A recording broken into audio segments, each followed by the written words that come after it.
My wife told her mom she couldn't live on my pathetic salary and filed for divorce. I agreed to everything: the house, the car, the alimony. She thought she won. Then her lawyer made one phone call that changed everything. Turns out the warehouse guy she divorced was hiding something she never thought to ask about. My name is Graham Wells. I'm 48 years old, and for the last 12 years, I've been married to a woman who thought she knew exactly who I was. A warehouse supervisor at Midland Distribution earning $52,000 a year. A man who clocked in at 7, clocked out at 4, and came home smelling like cardboard and diesel fumes. A man too simple, too satisfied, too small to want anything more than a pension and a quiet retirement in some forgettable suburb outside Charlotte, North Carolina. She wasn't entirely wrong. That job was real. The paycheck was real. The grease under my fingernails every night, that was real too. But what Claire never asked about, never cared to investigate, was what I did after she went to bed. The laptop that stayed open until 3 a.m. The phone calls I took in the garage at odd hours. The reason I kept 3 separate email accounts and a P.O. box in a town 30 miles away. I pulled into the driveway that afternoon, windows down, radio humming some forgettable country tune. The bed of my truck was loaded with groceries: chicken breasts, a case of sparkling water Claire liked, the expensive Greek yogurt she swore tasted different even though it was twice the price of the store brand. I always bought what she wanted, never questioned it. That's who I was to her. Agreeable, invisible, safe. The front door was cracked open. Not unusual. Claire loved leaving it open when the weather was nice. Said it made the house feel less stuffy. I grabbed the bags and pushed through with my shoulder, careful not to let the screen door slam. That's when I heard her voice, bright and animated in a way I hadn't heard directed at me in years. "Mom, I'm serious. I can't live on his pathetic salary anymore." I froze. Right there in the hallway, plastic handles digging into my palms, a carton of eggs threatening to slide out of the overstuffed bag. Her mother's voice crackled through the speakerphone, loud enough that I could hear every word. "Honey, you've been patient long enough. Some men just don't have it in them to aim higher." Claire laughed. Not a kind laugh. Sharp, dismissive. "He doesn't even try, Mom. He's been at that warehouse for a decade like it's some kind of achievement. Meanwhile, I'm out here trying to keep up appearances, and he thinks bringing home $52,000 a year is something to be proud of." I should have walked in. Should have dropped the bags on the counter and asked her what the hell she was talking about. But I didn't. I stood there, frozen, listening to my wife dismantle me piece by piece to the one person who'd never liked me in the first place. "I mean, he's sweet," Claire continued, her voice softening just enough to twist a knife. "He never fights me on anything. But that's the problem, isn't it? He's just there, like a piece of furniture. No ambition, no fire. I need more than a man who comes home tired and falls asleep watching Pawn Stars." Her mother made a sympathetic noise. "You deserve better, sweetheart. You've always deserved better." "I know," Claire said quietly. "I'm calling Patricia tomorrow. She handled Jenna's divorce, and Jenna walked away with everything. I think it's time." I set the bags down slowly, carefully, like if I moved too fast the whole moment would shatter and I'd wake up somewhere else. But it didn't shatter. It just sat there, heavy and undeniable, like a boulder someone had dropped in the middle of my chest. I turned around, walked back out the door, and sat in my truck for 20 minutes. Hands on the wheel. Engine off. Just breathing. Claire had no idea who I really was. And maybe that was my fault. I'd spent years keeping my head down, playing the part of the simple man with a simple job. I'd let her believe the story because it was easier. Because it kept everything I'd built safe and separate from the chaos of ego and expectation. But now she wanted out, and she thought she was leaving a man with nothing. I started the engine, backed out of the driveway, and drove to the only place that ever made sense to me anymore. The small office Kyle and I rented under a fake LLC name in a strip mall next to a dentist and a martial arts studio. Kyle looked up when I walked in, his fingers still flying across the keyboard. "You're early," he said. "Thought you had grocery duty. Change of plans?" I replied, dropping into the chair across from his desk. "Claire's filing for divorce." Kyle stopped typing. "What?" Overheard her on the phone with her mom. "Apparently, my salary's pathetic and I'm too boring to keep around." He leaned back, arms crossed, studying me like he was waiting for the punchline. "And you're just gonna let her?" I shrugged. Why not? She wants out. I'll make it easy. Kyle shook his head slowly. You know she's going to come after everything, right? The house, the car, alimony. Let her, I said. She doesn't even know what she's walking away from. And that's when I realized something that almost made me smile. Claire thought she was divorcing a nobody, a man stuck in a dead-end job with no prospects and no future. But Graham Wells, warehouse supervisor, was just a name on a W-2. The real Graham Wells owned something else entirely. Something worth a hell of a lot more than $52,000 a year. And she was about to find out. I didn't go back home that night. Told Claire I had to cover an overnight shift at the warehouse. A lie she believed because she'd never once questioned my schedule in 12 years. Instead, I stayed at the office with Kyle, going through every document, every structure, every layer of protection we'd built into Property Link Solutions. The company had been Kyle's idea originally. He'd been working as a software developer for a property management firm back in 2015, watching them struggle with outdated systems that couldn't talk to each other. Rent collection on one platform, maintenance requests on another, tenant screening on a third. It was a mess, and Kyle saw the opportunity. He pitched me the concept over beers one night, sketching it out on a napkin. A single integrated platform that could handle everything a landlord needed. Automated rent collection, maintenance tracking, tenant communication, even lease renewals. Clean interface, mobile-friendly, affordable for small operators who couldn't afford the enterprise solutions.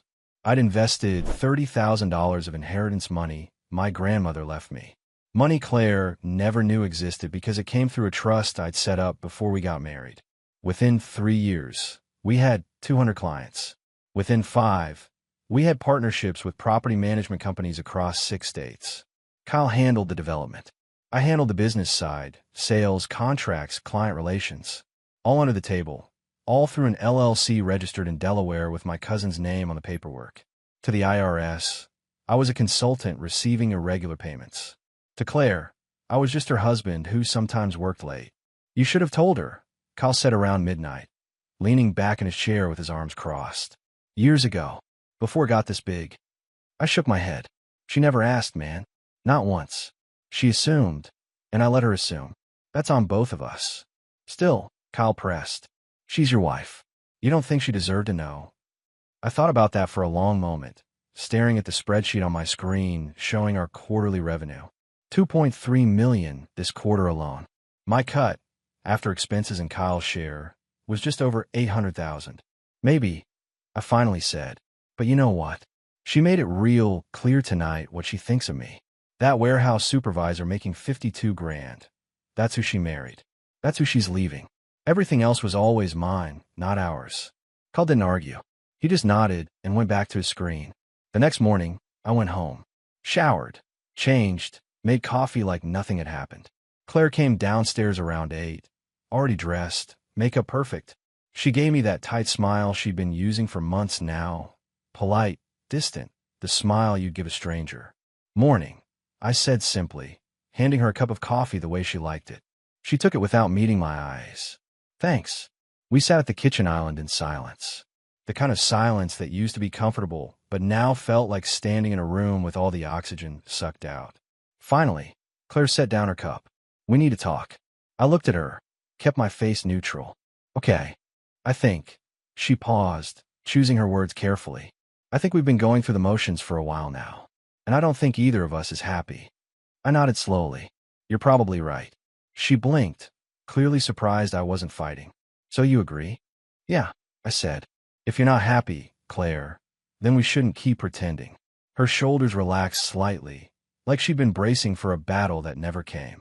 I think we should separate. Maybe start the process of, making it official. Divorce, I said flatly. Yes. She looked down at her coffee. I've already talked to an attorney. Patricia Drummond.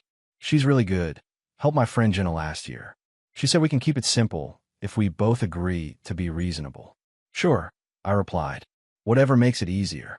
Claire studied me, her brow furrowing slightly. You're taking this really well. I shrugged. What's the point of making it harder than it needs to be? You want out. I'm not going to fight you. She opened her mouth, closed it, then stood up. Okay then. Patricia will draw up the papers. We can go over everything next week. Sounds good. She walked out, leaving her coffee half finished on the counter. I sat there alone, listening to her car pull out of the driveway, and allowed myself the smallest smile. She had no idea what was coming. Patricia Drummond's office was exactly what I expected. Glass walls, minimalist furniture, abstract art that probably cost more than my truck. The kind of place designed to intimidate people who didn't know better. I sat in the waiting room wearing my warehouse uniform, boots, cargo pants, company polo with a grease stain on the sleeve I hadn't bothered to wash out. Claire arrived 10 minutes after me, dressed like she was going to a business meeting. Blazer, heels, that expensive bag her sister bought her for Christmas. She barely glanced at me when she walked past. Patricia emerged from her office, mid-50s, sharp suit, sharper eyes. She shook Claire's hand warmly, then extended the same courtesy to me with considerably less enthusiasm. "Mr. Wells," Patricia said, "thank you for coming." We followed her into the conference room. Patricia sat at the head of the table, Claire to her right. I took the seat across from my wife, folded my hands, and waited. Patricia opened a folder, scanning the documents inside. I've prepared a preliminary asset division based on what Claire provided.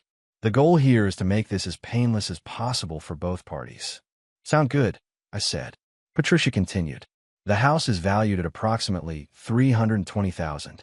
There's still a mortgage of $140,000 remaining. Claire will retain the house, and you'll sign over your interest in exchange for being released from the mortgage obligation." I nodded. "Fine. The 2019 Audi Q5 is in both names. Claire will keep the vehicle. You'll retain your 2014 Ford F-150. Okay." Claire shifted in her seat, clearly expecting more resistance. Patricia glanced at her notes. "Joint checking and savings accounts total roughly $38,000. We'll split that 50-50. Your 401k has approximately $41,000. North Carolina law requires equitable distribution of retirement assets, so Claire is entitled to half of what was accumulated during the marriage." "That's fine," I said calmly. Patricia looked up, studied me for a moment. "You're being very agreeable, Mr. Wells." I shrugged. "No point making this harder than it needs to be." "Additionally," Patricia continued, "given the disparity in earning potential and Claire's need to reestablish herself financially, we're requesting alimony of $2,000 per month for 5 years. I paused, let the number hang in the air for a moment, then nodded. "I can do that." Claire's eyes widened slightly. She'd been bracing for a fight that wasn't coming. Patricia closed the folder. "Well, this is remarkably straightforward. I'll have my assistant draw up the formal agreement. You'll need to retain your own attorney to review before signing, but if you're in agreement with these terms, we can move quickly." "I don't need an attorney," I said. "I trust the process." Patricia's eyebrows lifted. "Mr. Wells, I strongly advise you to have independent counsel review any divorce settlement." "I appreciate that," I replied, "but I'm good. Just send me the papers and I'll sign." Claire and Patricia exchanged a look, confusion mixed with something that might have been suspicion. "All right then," Patricia said slowly. "I'll have everything ready by next week." I stood, extended my hand across the table to Patricia. "Thank you for making this simple." She shook it, still looking puzzled. I walked out without looking back at Claire, climbed into my truck, and drove straight to Kyle's office. He was on a call when I walked in, but he took one look at my face and wrapped it up quickly. "How'd it go?" Kyle asked. "She wants the house, the car, half the 401k, and $2,000 a month in alimony." Kyle whistled low. "And you said?" I said yes to everything. He leaned back, a slow grin spreading across his face. "Man, she has no idea. Not a clue," I confirmed. Her lawyer asked about other assets, income sources, business interests. I said I had none. "Technically true," Kyle said. "Graham Wells, the warehouse supervisor, doesn't own anything. The LLC does." "Exactly." I dropped into the chair. "She's getting everything she thinks exists." Meanwhile, Property Link just closed another contract this morning. 12 property portfolio in Virginia. That's another $40,000 in annual revenue. Kyle pulled up the spreadsheet. "Your distributions this year are on track for $900,000, and she's taking home the Audi and calling it a win." I stared at the numbers on the screen, feeling something that wasn't quite satisfaction, but was close. She called my salary pathetic. "Yeah, well," Kyle said, "karma's going to hit her like a freight train when she figures it out." "If she figures it out," I corrected. Patricia didn't ask the right questions. And I'm not volunteering information. 3 weeks later, the papers arrived. I read through them carefully at the kitchen table while Claire was at work. 42 pages of legal language that basically said she got everything visible and I got my freedom. I signed every page without hesitation. That evening, Claire came home to find the documents waiting on the counter, my signature already in place. She picked them up, flipped through, her expression shifting from surprise to something harder to read. "You signed already?" "Yeah," I said. No reason to drag it out. She set the papers down carefully. "Graham, are you sure you don't want a lawyer to look at this? I mean, you're giving up a lot." I almost laughed. Giving up a lot. The house I'd stopped caring about 2 years ago. The car I'd never driven. The retirement account that represented maybe 3% of my actual net worth. "I'm sure," I said. "You wanted this clean and simple." "So do I." Claire studied me, and for just a second I saw uncertainty flicker across her face. Like maybe she'd expected me to fight harder, to value what we'd built together enough to make her work for it. "Okay," she said quietly. "I'll take these to Patricia tomorrow." "Great." She didn't move, just stood there holding the papers like they weighed more than they should. "Why are you making this so easy?" Claire finally asked. I looked at her, really looked at her, and tried to remember what it felt like when she used to look at me like I mattered. When my opinion meant something. When I was more than just the paycheck she resented. "Because you deserve to be happy," I said. And clearly, that's not with me. Something in her expression softened. Guilt, maybe, or relief that I wasn't going to make her the villain in her own story. "I'm sorry," she said. "I know this isn't what either of us planned." "No," I agreed. "It's not." She left the papers on the counter and went upstairs. I heard the bedroom door close, and then I was alone in the kitchen of a house I'd be leaving in 60 days. I pulled out my phone and texted Kyle. "Papers are signed. She's got everything she wanted." His response came immediately. "And you've got everything she doesn't know exists. When you telling her?" I thought about that. When would I tell Claire? When would she find out that the man she dismissed as small and forgettable had built something she never bothered to look for? Never, I typed back. Let her figure it out on her own. Because that was the thing about being invisible. People only saw what they expected to see, and Claire expected to see a man with nothing. She was about to learn the difference between having nothing and appearing to have nothing. And by the time she figured it out, I'd be long gone. The divorce finalized on a Tuesday morning in June. Judge signed the papers, clerk stamped them, and just like that, 12 years dissolved into a case number filed away in some courthouse basement. I wasn't there. Didn't need to be. Claire's attorney handled everything remotely, and I got the notification via email at 10:47 a.m. while I was reorganizing inventory in Bay 3. I finished my shift, clocked out at 4, and drove to the small apartment I'd rented 2 months ago, a second-floor unit in a complex near the university. Plain, functional, cheap. Exactly what a newly divorced warehouse worker making 52 grand could afford. Kyle was waiting in the parking lot when I pulled up, leaning against his Lexus with 2 beers and a grin. "Congratulations," he said, handing me a bottle. "You're officially a free man." We stood there in the fading afternoon light, drinking cheap beer, not saying much. Didn't need to. Kyle understood what this meant better than anyone. "Property Link closed another deal this morning," Kyle finally said. "Hospital system in Asheville. They're converting their entire property management infrastructure to our platform. 300 units. That's another $60,000 in annual recurring revenue." I nodded, taking a long pull from the bottle. "How's our total looking?" Kyle pulled out his phone, scrolled to the spreadsheet we kept encrypted in the cloud. "Year-to-date revenue is 3.1 million. After expenses, development costs, and my cut, your distributions are sitting at just over 950,000 for the year. And we're only in June." I stared at the number on his screen. Nearly $1 million. Meanwhile, I just agreed to pay Claire $2,000 a month, $24,000 a year, and she thought she was bleeding me dry. "She still doesn't know," I said quietly. "Why would she?" Kyle replied. "You gave her everything she could see. The house, the car, half the 401k. She thinks she won." "Maybe she did," I said. "She got what she wanted. Freedom from the boring guy with a dead-end job." Kyle shook his head. "No, man. She got exactly what she deserved. Which is nothing." We finished our beers in silence. Then Kyle clapped me on the shoulder. "You working tomorrow?" "Yeah, 7 to 4. "All right. Come by the office after." We need to talk about the expansion into Tennessee. Got 3 property management companies interested. I watched him drive away, then headed upstairs to my apartment. It was sparse, a couch, a bed, a desk with my laptop. No decorations, no memories, nothing that tied me to the life I just left behind.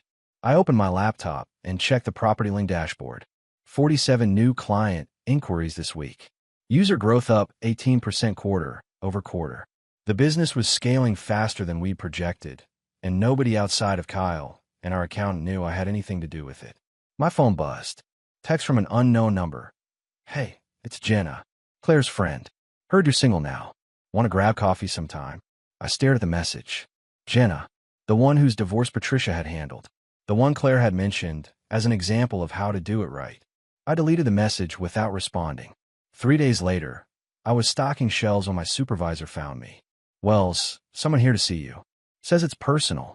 I walked to the front office, expecting maybe a delivery or something random. Instead, I found Claire standing there, looking uncomfortable in her business casual outfit, completely out of place among the pallets and forklifts. Hey, she said when she saw me. Hey, I kept my voice neutral. What are you doing here? I wanted to talk. Do you have a minute? I glanced at my supervisor. He shrugged, waved me off. I followed Claire outside to the parking lot, staying a few feet back. What's up? I asked, trying to sound curious rather than concerned. She shifted her weight, arms crossed. I've been thinking about things. About us. And I just wanted to say I'm sorry for how everything went down. Okay. I mean it, Graham. You were always good to me. You never gave me a reason to leave. I wanted more. And that's not your fault. I nodded slowly. I appreciate you saying that. Are you doing okay? Claire asked. I mean, financially and everything. I know the alimony is a lot. I'm managing, I said simply. She looked like she wanted to say more, but couldn't find the words. Finally, she just nodded. Okay. Well, take care of yourself. You too. I watched her drive away in the Audi I'd signed over, then went back inside and finished my shift. That night, Kyle texted. Claire came to see you? Yeah, I replied. Wanted to apologize. Guilt's a hell of a thing, Kyle wrote back. I thought about that. Maybe it was guilt. Or maybe Claire was starting to realize that divorcing someone wasn't the same as escaping your own dissatisfaction. That the problem wasn't me. It was her expectations. But that wasn't my problem anymore. It started small. A question Claire asked her friend Monica over brunch. Monica mentioned it to her husband, who happened to work in commercial real estate. He recognized the name Property Link from a pitch deck he'd seen at a conference. I didn't know about any of this at the time. I was too busy living my double life, warehouse supervisor by day, tech entrepreneur by night. The apartment stayed sparse, my truck stayed old, and nobody at Midland Distribution suspected that the quiet guy in Bay 3 was pulling down 6 figures a month from a software company he'd helped build. But information has a way of traveling, especially in circles where everyone knows everyone. Claire called me 3 months after the divorce finalized.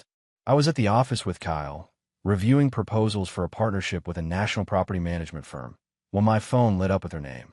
I almost didn't answer, but curiosity got the better of me. Yeah, I said simply, keeping my voice level.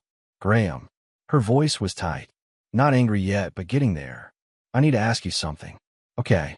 Do you know a company called Property Link Solutions? My heart rate didn't change. I'd been preparing for this conversation since the day I'd signed the divorce papers. Why? Because Monica's husband said he saw a presentation from them at some real estate conference. And he said one of the founders has the same last name as you. Wells is a pretty common name. Claire. Graham. Her voice sharpened. Is it yours? I paused, let the silence stretch just long enough. I consulted for them a few years back. Helped with some early development work. What? Consulted, she repeated slowly. What does that mean? It means I gave them advice on warehouse logistics and property management operations. They paid me some consulting fees. It wasn't a big deal. How much? Claire demanded. I don't know, maybe $30,000 over 2 years. It's been a while. Another pause. I could hear her breathing, processing. And you didn't think to mention this during the divorce. You asked if I had business interests or ongoing income sources. I said calmly. I don't. The consulting work ended in 2019. There was nothing current to disclose. Technically, every word of that was true. Graham Wells, the individual, had consulted. Graham Wells didn't own Property Link, the LLC did. And the consulting had ended years ago.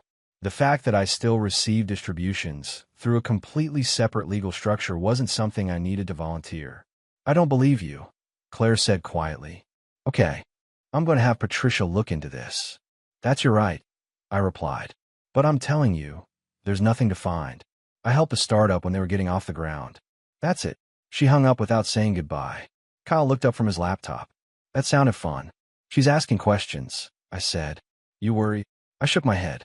Everything's structured correctly. My name isn't on any ownership documents. The consulting work was legitimate and documented. Even if Patricia digs, she'll find exactly what I just told Claire, that I did some freelance work years ago for a fee. And the LLC? Registered in Delaware under your cousin's name, just like we planned. The distributions come through as investment income from a family trust that predates the marriage. It's all clean. Kyle leaned back, fingers laced behind his head. You really thought of everything. I had to, I said. The moment I realized Claire saw me as small, I knew I had to protect what I'd built. Not because I want to hurt her, but because she never bothered to see the whole picture. My phone buzzed again. This time it was a text from Claire. Patricia wants all your financial records from the last 5 years. I typed back. I'll send everything I'm legally required to provide. But the divorce is final, Claire. This feels like you're looking for something that isn't there. She didn't respond. That night, I pulled every document I had. Tax returns, W-2s from the warehouse, bank statements from the joint accounts we'd already divided. Everything that showed Graham Wells, the warehouse supervisor. Nothing that showed Graham Wells, the silent partner in a multi-million-dollar software company. Because that person, legally speaking, didn't exist. And by the time Patricia figured out what questions to ask, it would be far too late. It happened on a Monday afternoon, 4 months after the divorce finalized. I was at the warehouse, training a new hire on forklift safety protocols, when Claire's name flashed across my phone screen. I ignored it. She called again, then again. During my break, I checked my messages. 7 missed calls from Claire. 3 voicemails. The first one was frantic. Graham, call me back right now. This is important. The second was angrier. I know you're screening my calls. Patricia found something. We need to talk. The third was just breathing, then a click. I called Kyle. Claire's losing it. Patricia must have dug deeper. What did she find? Kyle asked. Don't know yet. But whatever it is, she's panicking. That evening, Claire showed up at my apartment unannounced. I heard the pounding on the door while I was reviewing client contracts on my laptop. I opened the door. Claire stood there, face flushed, eyes wild. We need to talk. Now. Come in, I said calmly, stepping aside. She stormed past me, turned to face me in the middle of my sparse living room. Patricia hired a forensic accountant. They traced the consulting payments from Property Link back to 2015. And guess what they found? I waited, expression neutral. You're not a consultant, Graham. You're a co-founder. Your name is buried in the original incorporation documents. The accountant found equity distributions going into a trust that's been generating income this entire time. I closed the door, leaned against it. Okay. Claire's voice pitched higher. That's all you have to say? You lied to me. You lied to Patricia. You hid millions of dollars and let me walk away with nothing. I didn't lie. I said quietly. I answered every question truthfully. You asked if I had business interests. I said no. Graham Wells, the individual, doesn't own Property Link. The LLC does. That's semantics. That's the law. I corrected. The trust was established before we got married with inheritance money.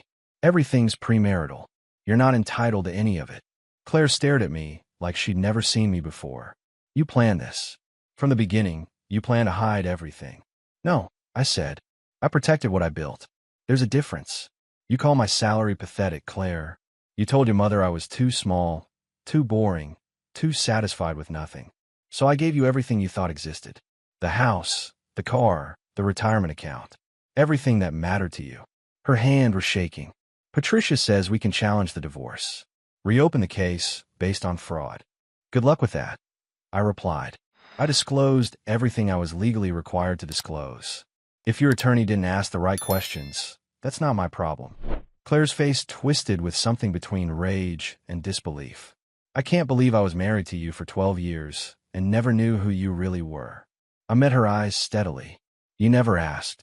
She left without another word, slamming the door hard enough to rattle the frame. I texted Kyle. She knows. His response came immediately. How bad? Bad. But we're clean. Everything's structured correctly. Good, Kyle wrote back. Let her lawyer try. They won't find anything actionable. I poured myself a drink and sat down at my laptop. Property Link's latest quarterly report showed revenue growth of 32%. We just signed contracts with 2 more hospital systems and university housing department. Claire could scream all she wanted. The numbers didn't lie, and neither had I. Patricia Drummond filed a motion to reopen the divorce case 3 days later, citing fraudulent concealment of assets and material misrepresentation. I received the court documents via certified mail while I was eating breakfast before my shift. I called the one attorney I'd been avoiding, Brandon Sterling, a family law specialist Kyle had recommended months ago. I'd resisted hiring him because it would have raised Claire's suspicions. Now it didn't matter. Sterling's office was downtown, sleek and expensive. He read through Patricia's motion while I sat across from his desk, hands folded. This is aggressive, Sterling said finally. But it's weak. They're arguing you concealed assets. But from what you've shown me, everything was disclosed according to the letter of the law. Exactly, I confirmed. The trust predates the marriage by 3 years, funded entirely with inheritance from my grandmother. Sterling nodded, and the LLC ownership structure was established when 2015, 4 years in a marriage, but using only premarital funds from the trust. Did Claire ever ask about the trust during the divorce proceedings? No. Patricia asked if I had business interests or ongoing income. I said no, which was true. Graham Wells doesn't own Property Link. The trust does. Sterling leaned back, a slight smile forming. You're a careful man, Mr. Wells. I'm a realistic man, I corrected. My wife made it clear she thought I was worthless, so I protected what I'd built. Well, you did it correctly. I'll file a response opposing the motion. Unless they can prove you actively lied under oath, which they can't, this won't go anywhere. The hearing happened 3 weeks later. I wore my warehouse uniform, came straight from my shift. Claire sat across the courtroom in a tailored suit, Patricia beside her looking confident. The judge, a woman in her 60s named Holloway, reviewed both motions with obvious irritation. Ms. Drummond, Judge Holloway said, you're arguing that Mr. Wells concealed assets. What specific question did you ask during discovery that he answered falsely? Patricia stood. Your Honor, we asked if he had business interests. He said no. And does Mr. Wells personally own Property Link Solutions? No, Your Honor, but does he receive regular employment income from Property Link? No, but he receives distributions from a trust established before the marriage with premarital funds. Judge Holloway interrupted. Patricia hesitated. Yes, Your Honor. Then what exactly was concealed? The existence of the trust and its value. Judge Holloway looked at me. Mr. Wells, did Ms. Drummond or her client ever ask you directly about trusts, inheritance, or premarital assets? I stood. No, Your Honor. Did anyone ask you to provide documentation of all financial accounts and holdings? They asked for documentation related to marital assets and income, Your Honor, which I provided in full. Judge Holloway closed the file. Motion denied. The divorce settlement was entered into voluntarily by both parties. Mr. Wells answered all questions truthfully. If Ms. Drummond failed to conduct adequate discovery, that's not grounds for reopening. We're done here. The gavel came down. Claire didn't look at me as she left. Patricia gathered her files with tight, angry movements.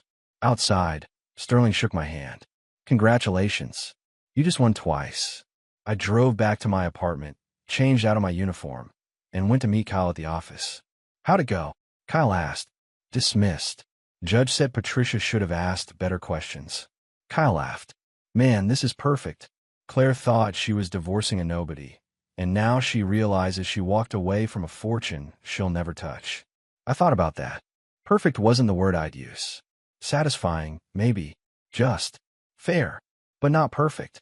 Because the truth was, I'd loved Claire once. Before she started measuring my worth by my paycheck. Before I became furniture in my own home. I'd loved her, and she'd never bothered to see me. That wasn't perfect. That was just sad. 3 months after the court dismissed Claire's motion, I got a call from an unknown number. I almost didn't answer, but something made me pick up. Graham Wells. A woman's voice, unfamiliar. Speaking. This is Eleanor Hartman. I'm Claire's mother. I paused, surprised. Eleanor had never called me directly, not even when Claire and I were married. Mrs. Hartman, what can I do for you? There was a long silence. Then, quietly, I wanted to apologize. I sat down slowly. For what? For what I said. What I encouraged. Claire played me that conversation, the one where I laughed about your salary and told her she deserved better. She wanted me to hear it, to understand what started all this. I didn't respond, just listened. I taught her to see men as resources. Eleanor continued, her voice breaking slightly. As providers first, partners second. My husband, Claire's father, he left us when she was 12 because I spent every day telling him he wasn't enough. And then I taught my daughter to do the same thing. Mrs. Hartman. No, please. Let me finish. She took a shaky breath. Claire told me what happened in court. How you'd built something remarkable, and she never even noticed. How you answered every question honestly, and she just never asked the right ones. She's devastated, Graham. Not because of the money, though that's part of it, but because she finally sees what she threw away. I'm sorry she's hurting, I said, and meant it. She doesn't deserve your sympathy. But I wanted you to know that what you did, protecting yourself, building something in silence, that took strength, real strength. And I'm sorry I never saw that in you. Thank you for calling, I said quietly. One more thing, Eleanor added. There's a young woman in Claire's office. Jenna's friend. Actually, she's asked about you twice now. Claire gave her your number, if you're interested. I smiled slightly. I appreciate it, but I'm not looking right now. Fair enough. Take care of yourself, Graham. She hung up before I could respond. That evening, Claire texted me. My mom called you. I'm sorry if that was uncomfortable. It was fine, I replied. I've been going to therapy, she wrote, trying to figure out how I became someone who couldn't see what was right in front of me. That's good. I hope it helps. 3 dots appeared, disappeared, appeared again. Finally. Did you ever love me? Or was I always just part of the cover? I stared at that message for a long time. The honest answer was complicated. Yes, I'd loved her, but somewhere along the way, she'd stopped seeing me as someone worth loving back. I loved you, I typed, until you made it clear that love wasn't enough. You needed more. So I became less visible and protected what I'd built. That's not your fault or mine. It just is. She didn't respond. 2 weeks later, Property Link signed a partnership with a national property management firm. The deal Kyle and I had been working toward for 3 years.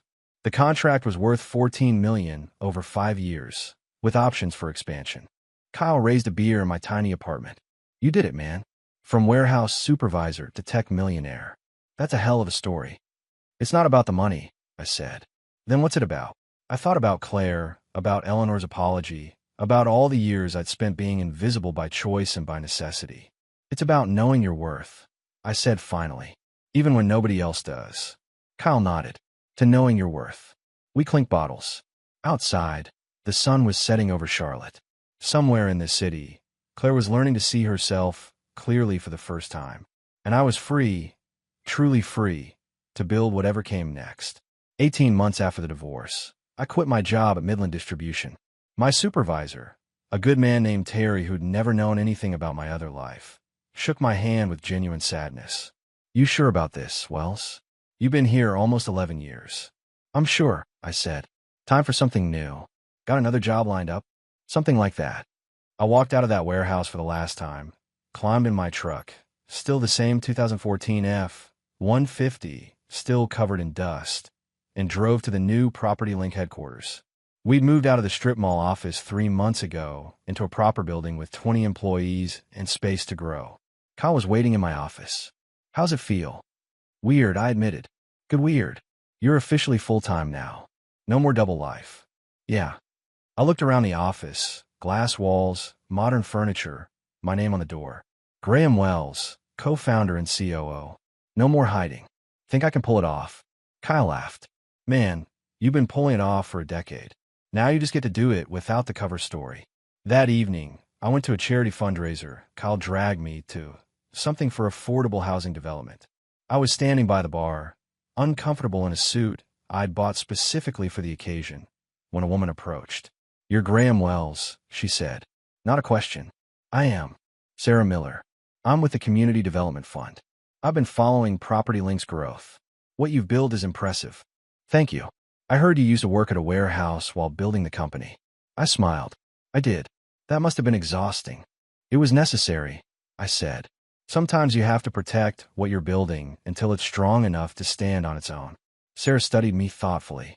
"That's an interesting philosophy. Would you have coffee with me sometime? I'd love to hear more about your approach to business development." I was about to decline old habits, but stopped myself.